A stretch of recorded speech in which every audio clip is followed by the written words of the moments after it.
Today's Saturday, September 16th, and it is the anniversary of a remarkable sporting streak. And if you figure out what I have in mind before the end of this video, you can email me, be honest, and I will reward ice cream to anyone who identifies what I have in mind.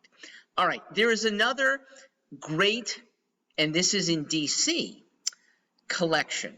It's also a nine-some, that's a hint, of U.S. senators who are really good orators.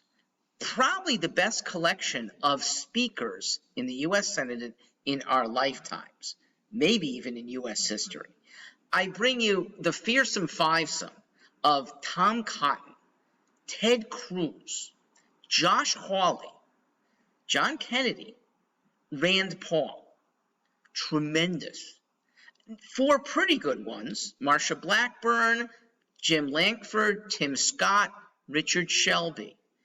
They do have something in common. Their geography is all from the South. Wonder why? Now, I don't know if Daniel Webster, back 2 centuries ago, had great Senate orators surrounding him. But this coterie of tremendous speakers and would-be doers, unfortunately, they're blocked by an intransigent Democrat Congress. Would-be doers would fantastically improve this country, okay? I don't think Daniel Webster was able to move things as well as these folks if they were in not just the majority. They need 60 U.S. senators to enact legislation. All they can do when you're a 51 is approve or disapprove appointments and a few other things. And most of Biden's appointments are now passed. We lost our chance. In history, Senators Thaddeus Stevens, Charles Sumner, Andrew Stewart, back in pre-Civil War times, were tremendous speakers as well. But they too were stymied by a Democrat majority. They really didn't get their oratory into action until the Confederate States had removed themselves. So we do have a problem, and it's one that needs to be overcome with a Republican, or at least non-Democrat, majority. Oh, where we have 4 more, also from the South, not in the U.S. Senate, but maybe even more powerful, great speakers and would-be great doers. Winsome Sears, Mark Robinson, Dan Patrick, lieutenant governors, tremendous speakers, and hopefully governors in the future. They're tremendous, also from the South. And yes, Governor Ron DeSantis. Hopefully he will be moving up to U.S. president. But our final 12th now, Southerner Ron DeSantis, hopefully Ron too, as a president. So what can we do about an intransigent U.S. Senate? We need 60. We need a wave that overwhelms. That wave can't be surgical. Oh, 1 or 2 senators that we can pick off by adding some more money to their campaigns, running more media ads, throwing dirt about their opponents. It's got to be a consumer wave, a voter wave, a colossal improvement in thought, which I think Americans are moving to, but being willing to take action.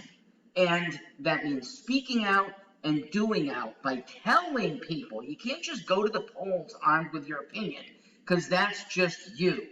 You need to bring 5 other people to the polls who are going to turn things around. I don't think there's a chance on the West Coast, all right? I'm writing them off. But the Class 3 senators, those are the ones up for election now. We got a chance. You got to go 10 out of 11 to get to 60. So wiping out the West Coast, which is a basket case, okay? Ron Wyden, Alex Padilla, Patty Murray, Brian Schatz, they're going to get reelected. If you touch the Pacific Ocean, it seems that your district is politically stupid. But let's give it a chance with, from west to east, getting rid of Masto in Nevada, getting rid of Michael Bennett, though he's not horrible, in Colorado. Mark Kelly, also not horrible in Arizona, but we can do better.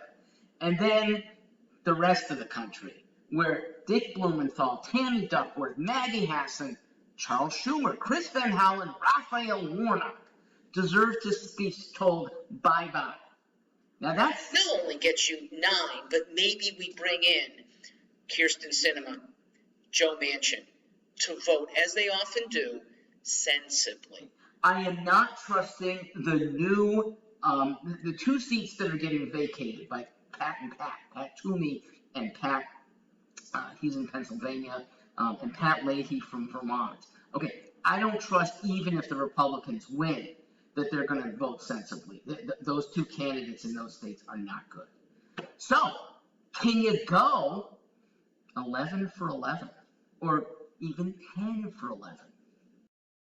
So it was September 16th, 2007, that yes, the Colorado Rockies started a streak that went 11 straight wins and 21 wins in the next 22 games, all the way into the playoffs, took them to the World Series. They did lose to the Red Sox at that point, but it was their first appearance in the World Series thanks to an incredible fall run. We need the same. If you are considering those challengers to these named senators who deserve to be ousted, think in the minds of 15 years ago, that Colorado roster: Jorvi Taurialba, Todd Helton, Kazuo Matsui, Troy Tulowitzki, Garrett Atkins, Matt Holliday, Willie Taveras, Brad Hawk, the 2007 Rockies that won the National League. We need to do this in D.C. There's a lot of Democrats that deserve to be ousted. Work on it.